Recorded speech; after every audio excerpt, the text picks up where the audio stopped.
আমাদের ভিতরে একদিকে যেমন শিক্ষার আলোয় আমাদেরকে আলোকিত করতে হবে, আর একদিকে আমাদের যোগ্য মানবিকতা আমাদের ভিতর ধারণ করতে হবে।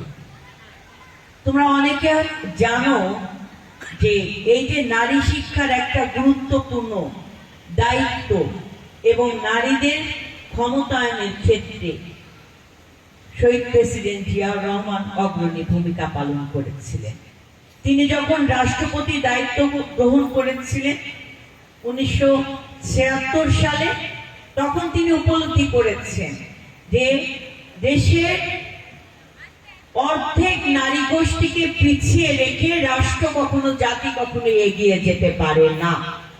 তাই তিনি সর্বপ্রথম তার যে রাষ্ট্রপতি দপ্তরে তিনি নারী বিষয়ক দপ্তর স্থাপন করেছিলেন। শহীদ প্রেসিডেন্ট জিয়াউর রহমান বাংলাদেশের নারীদের ক্ষমতায়নের জন্য গ্রাম পর্যায়ে নারী পুলিশ সদস্য তিনি তৈরি করেছিলেন। আমাদের শিক্ষায় আলোয় আলোকিত করার জন্য আমাদেরকে খাদ্যের বিনিময়ে শিক্ষা ব্যবস্থা চালু করেছিলেন দেশনেত্রী বেগম খালেদা জিয়া। আমাদের নারী ক্ষমতায়ন যদি না হয়, আমরা একজন আরেকজনের পাশে দাঁড়াতে পারবো, আমাদের কথা আমরা বলতে পারবো? এই জায়গাটায় শহীদ প্রেসিডেন্ট জিয়াউর রহমান জাতীয় সংসদে 15 জন সংরক্ষিত নারী আসন বৃদ্ধি করে উন্নতি করেছিলেন 30টি নারী আসনে। পরবর্তীতে দেশনেত্রী বেগম খালেদা জিয়া এই সংরক্ষিত নারী আসন 30 থেকে উন্নতি করেছিলেন 45 জনে। দেশনেত্রী বেগম খালেদা জিয়ার সরকার সর্বপ্রথম নারীদেরকে বিনা পয়সায়, বিনা বেতনে শিক্ষার দিকে মনোযোগী হওয়ার জন্য প্রাথমিক শিক্ষা ব্যবস্থা বাধ্যতামূলক করেছিলেন। পরবর্তীতে বিভিন্ন উপবৃত্তি এবং ভাতা প্রদানের মাধ্যমে নারীদেরকে শিক্ষার প্রতি মনোযোগী করে এবং তার সরকারের সময় আমরা দেখেছি অনেক পরিবর্তন হয়েছিল। তো আগামী দিনে তোমরা জানতে চাও না যে আমাদেরকে নিয়ে আগামী রাষ্ট্র যারা পরিচালনা করবে তারা কেমন করে ভাবছে, জানতে চাও না? চাও কিনা বলো?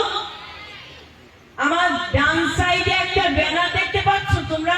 এই ব্যানারটা কার ছবিতে আছে বলো তো? একটু জোরে বলি। তারেক রহমান। তিনি কি বিএনপির? তিনি বিএনপির ভারপ্রাপ্ত চেয়ারম্যান।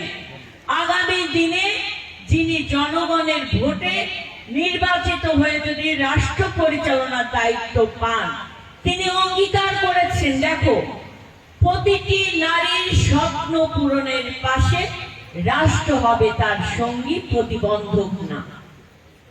কথাটা বুঝতে পেরেছো তোমরা? স্বাগত জানাচ্ছ?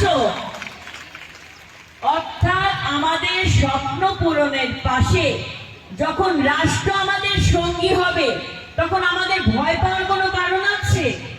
আমাদের কথা আমরা বলতে পারবো, নির্ভয়ে আমরা চলতে পারবো, আমরা ইন্টারনেট ব্যবহার করতে পারবো, আমরা কারিগরি শিক্ষার মাধ্যমে আমরা আমাদের ভবিষ্যৎ তৈরি করতে পারবো। তারেক রহমান আরেকটা কথা বলেছেন, আগামী দিনে প্রত্যেকটি নারীকে, এদের রিনাত মৌজি আপা বললেন না যে অনেকে শিক্ষার দিক থেকে যদি পিছিয়ে থাকে তাহলে আমাদের নারী সমাজ তো এগিয়ে যেতে পারবে না। তাদেরকে, যারা শিক্ষার দিক থেকে পিছিয়ে আছে, আগামী দিনে তারেক রহমান যদি রাষ্ট্র পরিচালনার দায়িত্ব পান, ওই সকল পিছিয়ে যাওয়া নারী গোষ্ঠীর জন্য, সমাজের জন্য তিনি উদ্যোক্তা হিসেবে তাদেরকে তৈরি করবেন। তিনি এসসিবি ঋণের মাধ্যমে, ব্যবসায়িক প্রশিক্ষণের মাধ্যমে তাদেরকে উদ্যোক্তা হিসেবে তৈরি করবেন।